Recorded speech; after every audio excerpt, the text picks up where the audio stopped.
acho que o território dá uma sensação de pertencer a algum lugar. Eu acho que me lembraria muito o lugar onde eu cresci, onde eu tenho memórias, o lugar onde eu pertenço. Essa sensação de pertencimento a um lugar não é necessariamente uma relação histórica que você tem com aquele lugar, né? Às vezes você vai para um lugar que você se sente muito acolhido, né? Quantas vezes você já viajou e você não pensa, pô, moraria aqui nesse lugar? Porque você tem a sensação de estar pertencendo àquilo. Território é quando você chega em um lugar que amanhã depois passa a ser seu. Mas eu julgo como meu território aquilo que eu tenho um limite, né? Não dá para ser dono de tudo. Então, até um determinado ponto, eu consigo dizer que esse é o meu espaço. Esse lugar me representa, eu o represento. Meu avô é um cidadão do mundo, né? Como ele, de fato, teve vivências em muitos lugares, mas eu diria que o território dele é a Bahia. É da Bahia que ele veio e é um lugar com o qual ele nunca perdeu uma ligação.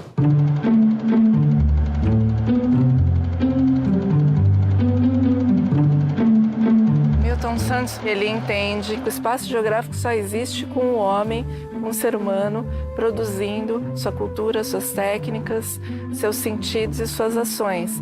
E a grande sacada dele do conceito de território é que o território é o espaço geográfico tal como ele é usado. Não é uma questão abstrata, ele é sempre uma questão concreta. Então, ele é o território usado, ele é um sistema que combina os objetos que você tem disponíveis com as ações que você realiza a partir daqueles objetos. É uma coisa indissociável, um sistema indissociável de objetos e ações. Dizem que Madureira é o país do samba e do charme, é verdade isso? É verdade. É porque, tem Portela, tem Império Serrano e tem o charme no viaduto. Então é impossível você não ouvir um batuque, é impossível você não ouvir um samba. Madureira é isso. Você nasceu aqui? Ah, não. Calma aí. Vamos filmar essa parte? Vamos embora. Vamos gravar. Você dá e ok. Filmada, valeu? Vamos embora. Nasceu aqui, né? Me diz aí quando tiver tudo certo. Pode ir. Pode ir? Então vamos embora. Você nasceu aqui, de onde você veio? Então, sou nascida e criada em Rocha Miranda, que é o bairro vizinho aqui do lado, para onde o Parque de Madureira também tem extensão. Qual lugar você sente que é o seu território? Eu sou o Leone, tenho 22 anos, moro no Parque da Cidade e sou estudante de jornalismo. Uma coisa forte em mim é o impulso de ir pra rua, conhecer gente nova e sempre voltar para casa com mais histórias. Meu nome é Julie, eu tenho 22 anos e sou moradora do Complexo da Maré. E estudante de cinema. O que eu posso dizer sobre mim? Eu sou apaixonada por ouvir histórias e contar através de imagens. Eu sou completamente apaixonada por cinema. A gente conheceu a obra do geógrafo Milton Santos na faculdade. O cara é simplesmente um gênio. Aí veio a ideia de fazer um trabalho de final de curso contando um pouco sobre a vida e a obra dele. Mas do nosso jeito, ok? E o nosso jeito é fazer um vídeo. Eu nas entrevistas e a Julie na câmera. O Milton Santos via a geografia como uma ciência do futuro, que ele definiu como filosofia das técnicas, porque ele entende que o espaço geográfico é um híbrido, né, de sistemas técnicos, sistemas de ações. E a geografia, então, para ele, era uma ciência para sempre se pensar o futuro.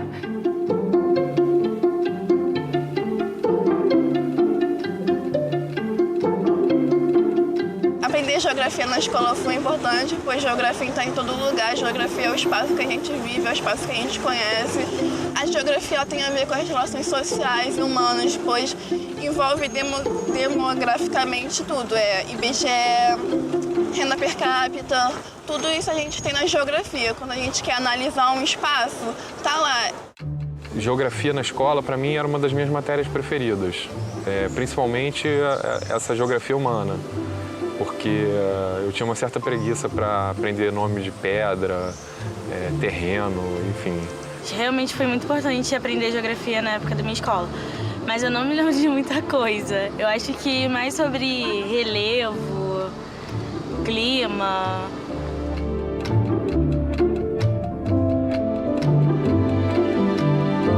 Meu avô, ele faz direito, né, como estudo, como faculdade, lá na Federal da Bahia, na Universidade Federal da Bahia.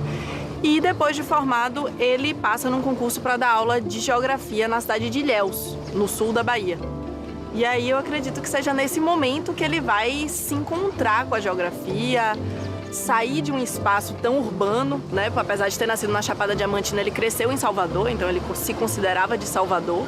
E nesse momento da ida para Ilhéus é que ele vai se encontrar com um espaço geográfico diferente, com o próprio ensino da geografia, com outro tipo de alunado, um outro tipo de cidade, um espaço onde o cacau era muito presente, não só como fruta, como consumo, mas também como produto econômico, como estrutura de como aquela sociedade era construída.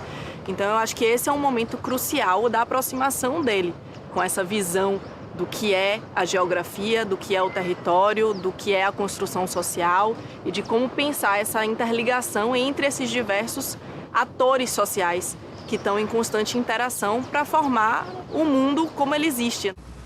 O que eu lhe diria é que olhar do Brasil a partir do seu território, o que a gente vê é uma desordem. Entende? Quer dizer, há uma desordem em todos os campos da vida social.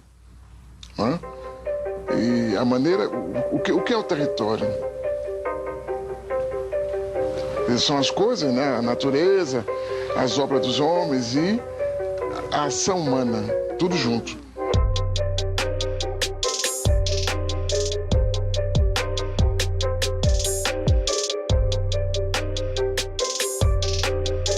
Eu saí de Duque de Caxias com aproximadamente 20 anos, 19 para 20 anos, e fui morar no Vidigal. E depois que eu fui conhecendo as pessoas que trabalhavam ali, que estavam ali corriqueiramente, eu acabei adotando aquele território. Hoje eu consigo chamar de meu.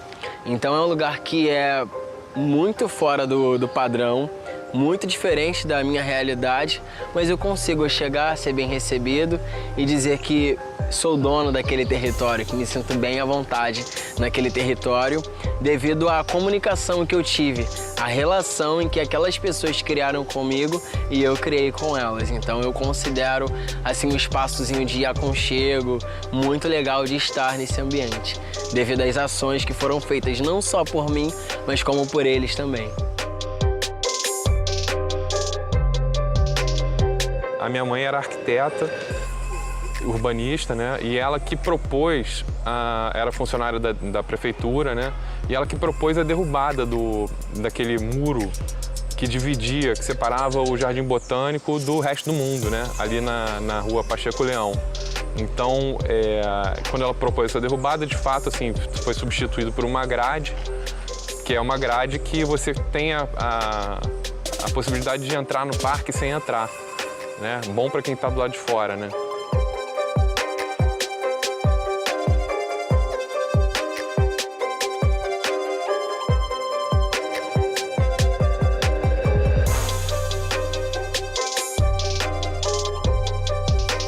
Eu gosto muito de samba e gosto muito de pagode e funk, então essa é a minha galera.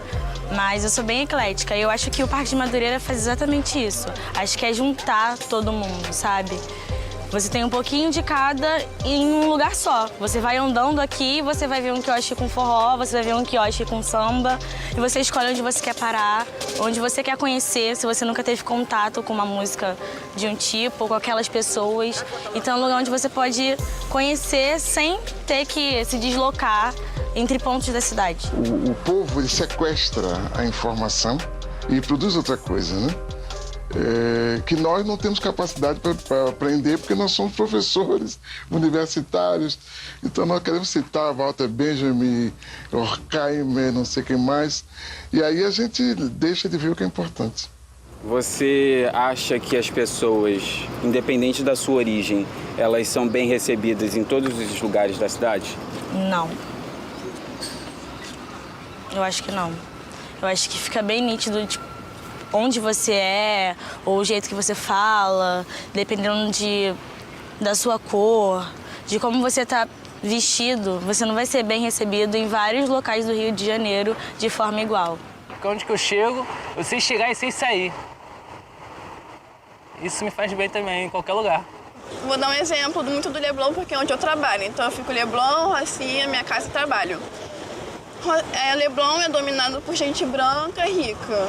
Rocinha não, é diferente o ambiente, as ruas, é tudo diferente. Existem grupos seletos com informações privilegiadas e apenas esse grupo, apenas essa bolha, trocam informações sobre esse determinado assunto.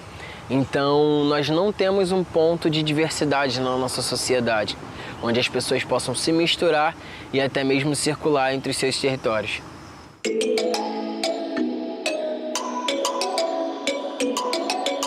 As pessoas conseguem perceber mais o que nos separa do que o que nos une.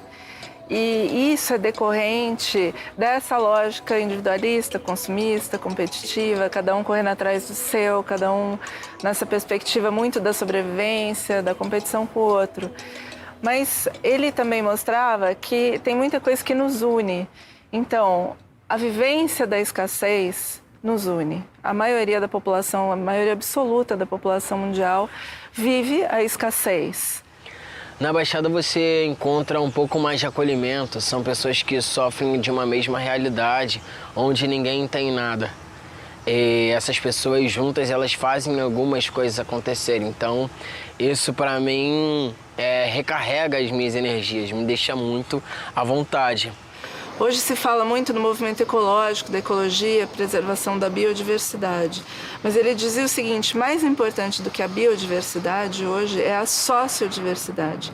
Porque o mundo se misturou tanto, migrou, as pessoas têm tanto acesso a tanta informação e a convivência entre diferentes pessoas vindo de diferentes lugares, que isso cria um caldo de múltiplas culturas e conhecimentos e perspectivas que enriquece os lugares. Então acaba que essas contradições também geram novas possibilidades de vida, novas possibilidades de compreensão de uso dessas tecnologias.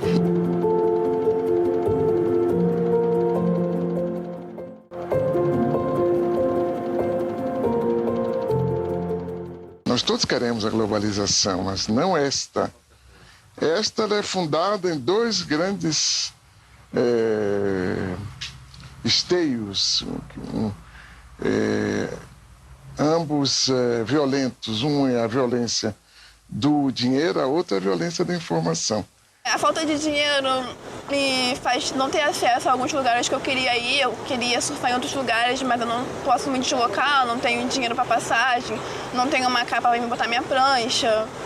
Eu fico triste por isso, eu não posso frequentar lugares que alguns meus amigos frequentam. Consumismo eu não consumo porque eu não tenho dinheiro, mas eu queria muito consumir coisas, eu queria comprar coisas e eu não tenho poder aquisitivo, mas eu quero ter muito um dia. Minha relação com o dinheiro não é uma relação muito íntima, eu gostaria que fosse mais. Gosto de dinheiro, claro. Tem coisas que o dinheiro pode comprar, né, que são confortáveis, né? Mas honestamente, assim, eu não acho que o dinheiro é o que me mova, assim, como objetivo de vida. Se eu tivesse dinheiro, eu poderia estar nesses espaços, mas eu continuaria sendo olhada da forma que eu sou, sabe? Porque não tem como, tipo, mesmo que eu tenha dinheiro, não tem como negar a minha cor e o jeito que eu falo e a forma que eu ajo, então eu acho que é meio que um dilema. A minha relação com o dinheiro tem mudado bastante desde o momento em que eu aprendi a ter um pouco mais de desapego. Ele é importante na vida de todos nós, mas não é o fator principal. Ele pode mudar a vida de muita gente, assim como mudou na minha vida. Mas eu não tenho problema em perder tudo hoje, porque de onde eu vim eu aprendi a conquistar as coisas com muito esforço e suor. Então, o dinheiro para mim, ele é um bem necessário, não é um mal necessário, porque com ele nós fazemos muitas coisas.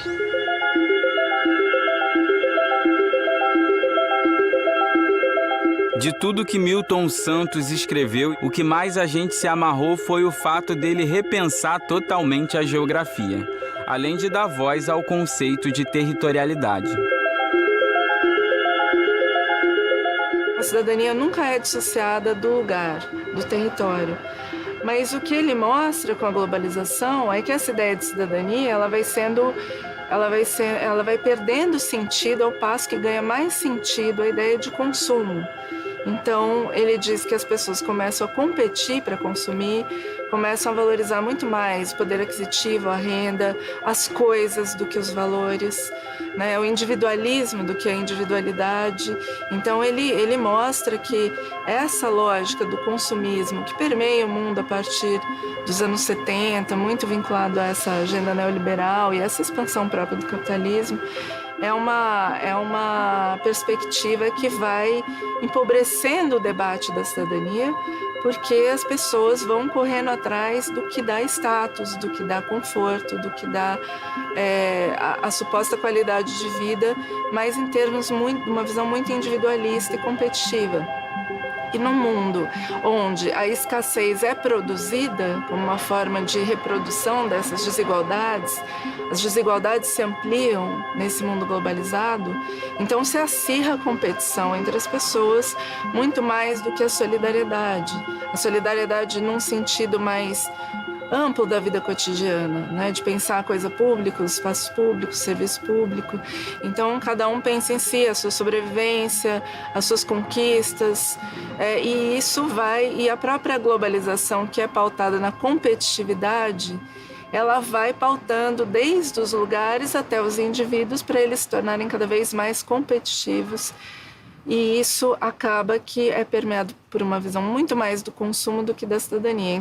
Porque nós estamos nos encaminhando para outra era histórica, que eu estou chamando de era demográfica ou popular. Já está aí, não?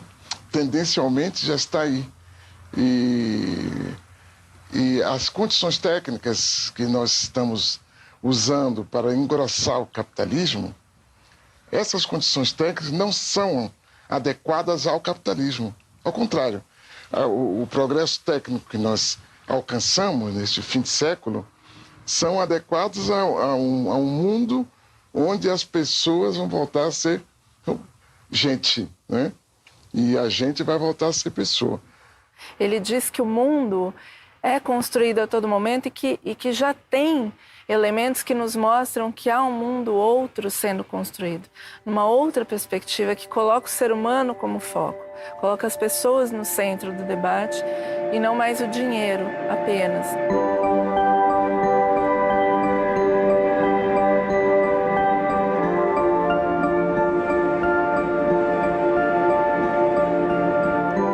Meu avô, ele tinha... Ao mesmo tempo em que, evidentemente, ele era vítima do racismo, porque nós vivemos num país racista, e ele não fugia da regra simplesmente por ser professor ou por ter um certo reconhecimento. Ele lutava contra isso das formas como ele podia, ele expunha essas questões da forma como ele podia, mas, ao mesmo tempo, ele fazia muita questão também de não se colocar como um portador exclusivamente dessa questão. Exclusivamente da questão racial. Então ele dizia que ele não queria ser visto como um intelectual negro, ele queria ser visto como um negro que é intelectual. Para mim, territorialidade é uma vivência inseparável da nossa história.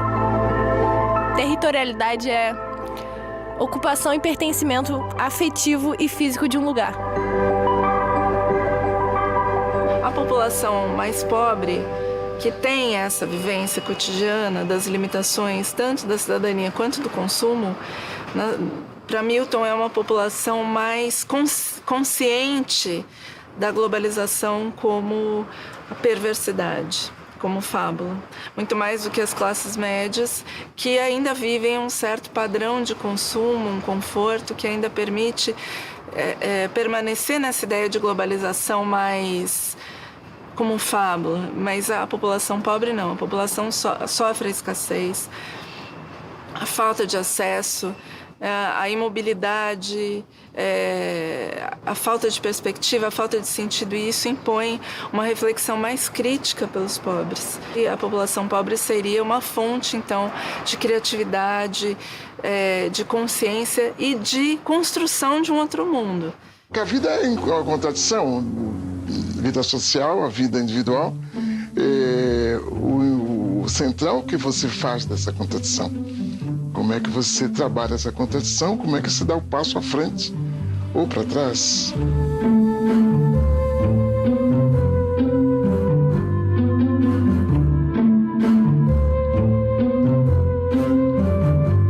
Acho que a cidade onde eu vivo estimula trocas de jovens de diferentes realidades, pois no Rio de Janeiro existem muitos eventos culturais, até gratuitos, museus, onde vai gente de baixa renda e de alta renda.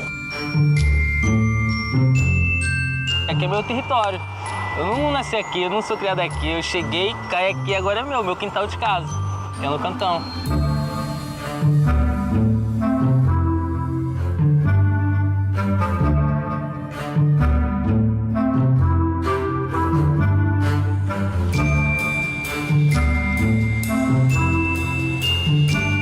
A juventude tem construído, esses espaços de diálogo, movimentos sociais que tentam incluir as pessoas. Eu acho que é um caminho para a gente poder chegar em um lugar onde pessoas de realidades diferentes vão poder conviver de forma igual às pessoas com outras realidades, sabe? Eu acho que essa integração entre grupos já acontece, mas às vezes relacionado à música, a um gosto ou alguma coisa. Mas entre realidades socioeconômicas, eu acho que isso ainda não acontece muito. Mas eu acho que é um bom caminho, a gente já está tentando e investindo nisso.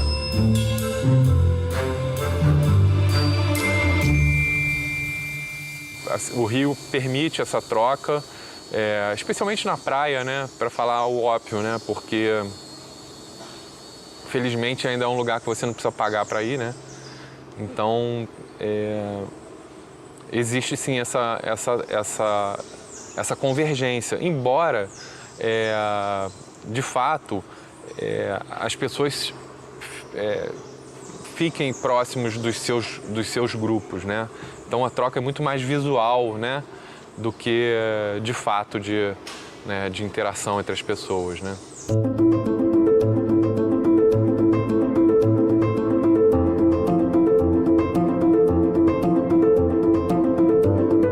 Faz pertencer é onde eu sou bem recebido e onde eu tenho um livre acesso de expor as minhas opiniões, onde eu possa fazer a diferença, onde a minha opinião ela vai ser escutada. Esse é um lugar que me faz me sentir muito bem acolhido e eu digo que seja o meu espaço.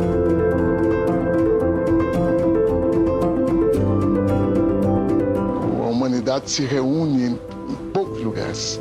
Se você pegar a população do mundo e pegar a população urbana, você vê que nos últimos 30, 40 anos você teve esse dado de aglomeração. A aglomeração tem um papel extraordinário na produção da cultura, das ideias, né?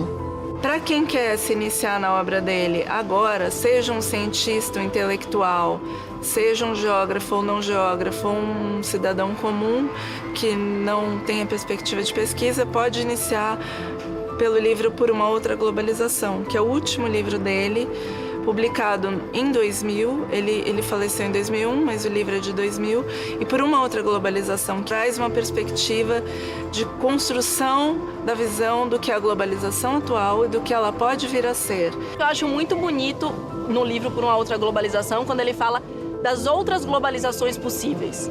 Então ele não fala só de como a globalização que estava acontecendo era cruel, era excludente, era desigual, mas ele fala também das possibilidades que havia de construir esse uso da técnica, dessa nova temporalidade, dessas novas formas de comunicação para fazer um mundo diferente, para fazer um mundo mais igual. Foi depois dessa experiência, entrevistar tanta gente, né? A gente começa a perceber que essas relações entre pessoa e lugar estão cada vez mais próximas. Sim. E como é que você acha que a gente pode terminar? Pensei na Nina, falando sobre o avô dela, a relação dele com o território. Eu acho. Eu não acho que ele era necessariamente otimista, no sentido de que o otimismo pode ser visto como algo talvez descolado da realidade. Eu acho que meu avô ele pensava profundamente ancorado na percepção que ele tinha da realidade.